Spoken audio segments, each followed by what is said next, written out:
તમે છોકરી જોવા જાવ ને એટલે તમને છોકરી ગમાડશે જ તે. હું જેટલી વસ્તુ કહું ને એટલી ધ્યાનમાં રાખો ને એટલે તમને છોકરી હોય 100% ગમાડે. જેવા તમે છોકરી જોવા જાવ અને એના ઘરની અંદર એન્ટર કરો એટલે શાંતિથી હાલવાનું. બાપનો બગીચો હોય એમ નહીં હાલવાનું, ઘરે હાલતા હોય શાંતિથી હાલવાનું.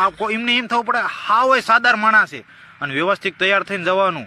ખેતરમાં પાણી વાળીને ઘરે આવતા હોય એમ નહીં જવાનું, ઇન્ચટ બિન્ચટ મારીને જવાનું. પછી જેવા છોકરીના ઘરના રૂમની અંદર એન્ટર થાવ એટલે તમારે હાટું સ્પેશિયલ ખુરચી મૂકી લેશે અને એ ખુરચીમાં શાંતિ જ બેવાનું, ઢળ કરીને નહીં બેવાનું. ઢળ કરીને બેવશું તો ટકા મૂકી દેશે. આ મીધું વાંગડ મું લાગે. પછી બેઠા પછી ફોન તો હારે લઈ જ નહીં જવાનું. હારે લઈ ગયા એટલે તમારે આમ રિંગટોન તો મોડી હશે જ નહીં. બેવફા સનમ તારી બહુ મહેરબાની એવી જ રિંગટોન હશે એટલે અહીંયા ટકા મૂકી દેશે. આ મીધું લફરા વાળો લાગે એમ કઈ ટકા મૂકી દેશે. અને એ પછી 2 ટાંગા કાબુમાં રાખજો. ટાંગા મોટર મૂકી હલાય ન કરતા, શાંતિ ટાંગા 2 રાખજો. અને પછી છોકરી ધીરે ધીરે ચા દેવા આવશે. ચા દે એટલે નકરી કતરાય શું ન મારતા આમ કરી શાંતિથી નજર કરવાની અને પછી હેઠે લઈ લેવાની.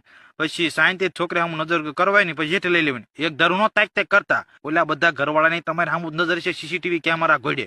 પછી જેવી ચા આપે એટલે પછી ચા શાંતિ જ પીવાની. સડાડા સડાડા ઈ હું એમ નહીં ચા પીવાની, શાંતિ જ ચા પીવાની.